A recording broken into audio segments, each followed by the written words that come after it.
سلامونه دوستانو، زموږ د نن درس ډیر مهم او ډیر په زړه پورې درس دی. دوستانو موږ به نن زده کوو د ګرامر په بخش کې going to.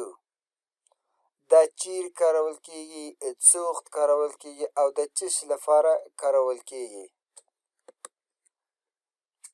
going to د مستقبل قریب near future لپاره استعمالیږي. یو داسې کار چې په مستقبل قریب یا نږدې راتلونکي متوقع وي، یعنی کیدونکی وي. یو کار موږ په نږدې راتلونکي کوو، کړی یم نه وي، هغه کار موږ په نږدې راتلونکي کې کوو، نو دا د هغه لپاره going to استعمالیږي. لکه we are going to leave this house. we are going to leave this house. موږ به دغه سرای پرېږدو، موږ به دغه کور پرېږدو. حالانکه تر اوسه دا کور موږ پرېښی نه ده، خو یا نن یا سبا یا ساعت بعد we are going to leave this house. موږ به دغه سرای پرېږدو، یعنی سبا دا کار اوس، بل سبا اوس. نو going to دوستانو د مستقبل near future لپاره استعمالیږي. The guest is going to have a dinner. The guest is going to have a dinner. میلمه به د ماښام ډوډۍ وخوري. حالانکه میلمه غرمه راغلی ده، موږ یو چا ته وایو چې میلمه به نن د غرمې ډوډۍ، یعنی د ماښام هم وخوري. The guest is going to have a dinner. میلمه به د ماښام یعنی خوړلی نه ده دوستانو، مازدیګر ده، ماسپښین ده، سهار ده. نو موږ یو چا ته دا وایو چې میلمه به د ماښام ډوډۍ وخوري.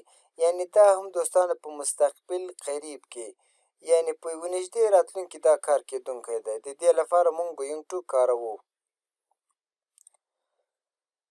همدارنګه که چیرې په مستقبل یعنی لرې راتلونکي کې یو پلان یا یو کار اراده وي، نو د دغه مقصد لپاره هم going to استعمالیږي. لکه I am going to buy a new house next year. I am going to buy a new house next year. زه به راتلونکی کال د نوي سرای یا د نوي کور رانیولو اراده لرم. یعنی زه راتلونکی کال د نوي سرای رانیولو یا د نوي کور رانیولو اراده لرم. تر اوسه مې اراده نه وه دوستانو، اوس مې د دې ته یعنی په راتلونکي کال کې مې ورته اراده ده. نو د دې لپاره هم موږ going to کاروو. I am going to buy a new house next year. یعنی په راروان کال کې زه اراده لرم چې یو کور واخلم. د هغه فارموله دوستانو له موږ سره فارمول ده subject is or am was were، یعنی له هغه بعده پلس یعنی جمع going to، بیا له هغه بعده موږ ور اضافه کوو first form of the verb، اوله حالت فعل. لکه he سو دوستانو له موږ سره سبجیکت ده، was were دغه فارمول ده دوستانو، helping verb ده. was going to buy a car، هغه به یو موټر واخلي. په دې کې دوستانو هر شی موږ واضح درته لیکلي.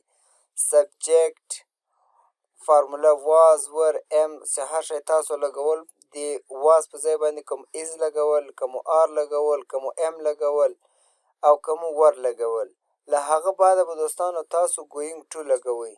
لکه he was going to buy car، هغه به یو موټر واخلي. he was going to buy a car، هغه به یو موټر واخلي.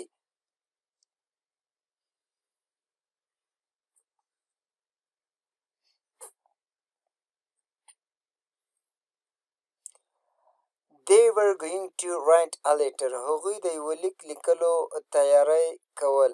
They were going to write a letter، یعنی دې فارمول هم دوستانو همدغسې د دغه فارمول په مطابق سره دوستانو subject was were going to او first form of the verb، first form چې دوستانو write by، دا له موږ سره اول حالتونه د فعل دي. موږ going to په ماضي کې د یوې ارادې او یو پلان په مفهوم استعمالولی سو لکه څنګه چې د فارمولې څخه معلومیږي.